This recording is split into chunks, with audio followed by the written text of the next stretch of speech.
Şey, mırını.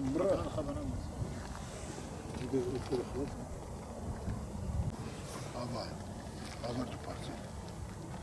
21 65 Silir 1 21 64.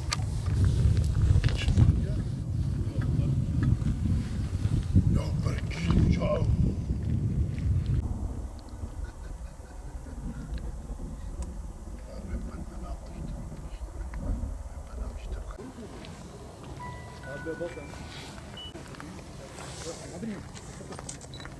Ya kıymet tabakkını bunu ha aldıkları ya. Ne hakkı vatına hakkı vatına şunu tafrutna. ده قالوا قد باخر وكل اي والله ما قيتش بيشير يا ايوه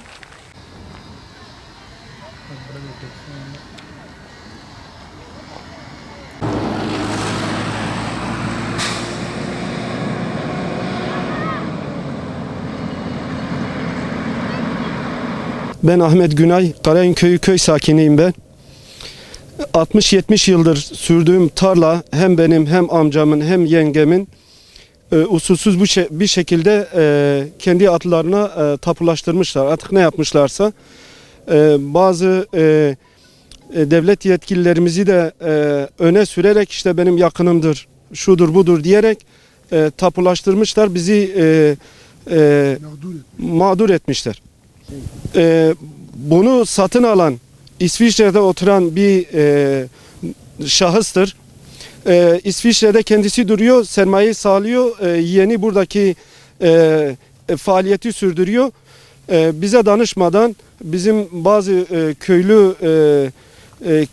köylüden kişilerle anlaşarak bu işlemi gerçekleştirmişler. Yalnız ne muhtarın onayı var, bu usulsüz bir şekilde gerçekleşmiş. Biz de buna karşıyız. Yasal işlem başlattık. Yaklaşık bir 10 gündür bizden aldıklarını satışa çıkarmışlar. Biz de hemen gereken resmi yollar bu mağduriyetin giderilmesini bir an önce istiyoruz. Sorun çıkar, kimsenin kimseye güveni kalmaz. Köy ortamı, köy huzuru bozulur. Biz de bunu tasvip etmiyoruz. Kimsenin ne huzuru bozulsun, kimse kimsenin malına göz dikmesin. Herkes kazandığıyla yetinsin. Efendim benim adım Medeni Gül. Sorunumuz bu benim şu an önde duran ya da kenarda duran fıstık tarlası. Çitle çevirdiğim fıstık tarlası 10 dönüm. Benimdir yaklaşık 60-70 yıldır daha dedemden kalma sürüyorum burayı. Köyden Karayın köyünden bazı şahıslar gelmiş burayı başka köyde olmayan şahıslara satmışlar.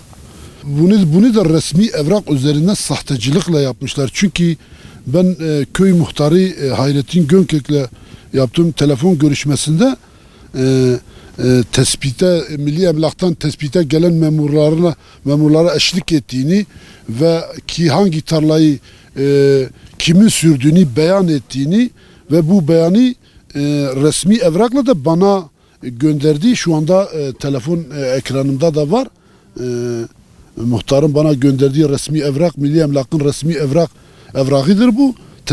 Tespiti yapılmış. 70 yıldır sürdüğümüz ama 5 yıldır fıstık tarlası yaptığımız bu arazimizi başkalarına satmışlar ve bu da resmi evrak. Milli Emlak'ın muhtar nezaretinde tespit ettiği ve onayladığı resmi evraktır bu. Sorun 4 yıl evvel olmuş ama o kadar gizlilik içinde yürütülmüş ki biz yaklaşık 3-4 ay evvel haberdar olduk. Ve gereken mercilere de başvurularımızı yaptık. Hatta kendileriyle de görüştük. Evet yanlış yaptıklarını ve bu sorunu da çözeceklerini söylediler bize. Onun için biz bir çözüm bekliyoruz. Yoksa çoktandır daha üst düzey makamlara başvurularımızı yapacaktık. Yani biz de onlardan hani verdikleri sözleri tutmalarını istiyoruz. Kendileri diyor evet biz bu tarla evet 70 yıldır sizin de süs sürüyor. Şu an 5 yıldır da fıstık tarlası yapmış. Etrafını çitle çevirmişsiniz. Mağdur çok sayısını tam olarak bilmiyorum. Ama burası benim yandaki, arkasındaki, öndeki hepsi de mağdurdur. Bu sorun çözülmese köyde huzursuzluk olur. Bela çıkar. Bu kadar diyeyim yani sana. Başka mesela bunun başka bir izahı yok yani. Yetkililere çağrım bu usulsüzlüğü derhal ortadan kaldırmaları ve hak sahiplerine verilmesidir. Tarla olsun yani ya da fıstık tarlası olsun. Karayinkül sakinlerinden Kazım Çelik. Daha önce bu araziler bizimdi. Bizim ve ortaklarımızındı. Bu son 3 aydır bizim arazilerimiz başkasına satılmış. Yani yurt dışından gelen birisine satılmış. Hazine arazileri kim kullanıyorsa onundu zaten. Babalarında kalmış, dedelerinde kalmış. Biz kullanıyorduk kendi ortaklarımızla beraber. Ama son 3 aydır bu araziler başkalarına satılmış. Bir parsel tek değil. Evet, duyduk. Şu anda biz mağduruz. Biz bunların bu mağduriyetin giderilmesini istiyoruz. 60-80 kişi mağdur. Yani 60 haneden fazladır. Mağdur olan insanlar var. Biz bunların durdurulmasını istiyoruz. Bu tapuların iptalini istiyoruz. Yapılan binaların yıkılmasını istiyoruz. Ve hazinede bu araziler bizimdir. Fıstık ağaçlarımız yani benim değil de yegenlerimindir veya köylümündür veya komşumundur. Yani aynı köyde oturduğumuz kişilerindir. Bu mağduriyetin giderilmesini istiyoruz. Bunlar da hiç buraya ayak basmadan, burayı görmeden uydu üzerinde. Zaten daha önce baktığın zaman da parçalar zaten bellidir. Kimin parçası olduğu zaten belli. Ama her ne hikmetse bu adamlar tapuyu almışlar. Nasıl yapmışlarsa onu bilmiyoruz. Yani ne sahtekarlıklar yapmışlar onu bilmiyoruz.